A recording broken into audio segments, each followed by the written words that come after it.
عزیز، حالا ما میخوایم طرز کاشت پسته رو بهتون یاد بدم که پسته در خانه به چه قسم شما اینا رو رش بدید. این خاکه ها رو میریزیم توش، اینا رو که ریختیم بعدش چون خاک ما خود نم داره آب گلش دادیم، حالا بعدش که گله ها رو میریزید توش و گله نرم باشد و که خودشون بتونه که رشد کنه توش.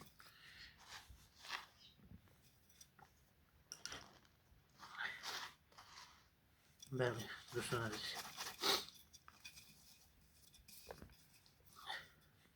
حالا خاک ها رو ریختیم تا یه اندازه بسش هست، ببینید تا یه اندازه بسش هست.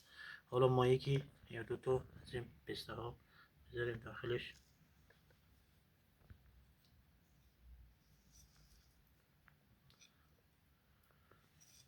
روش میبندیم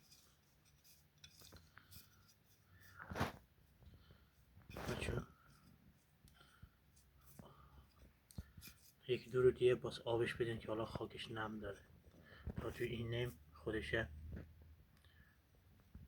رشد کنه.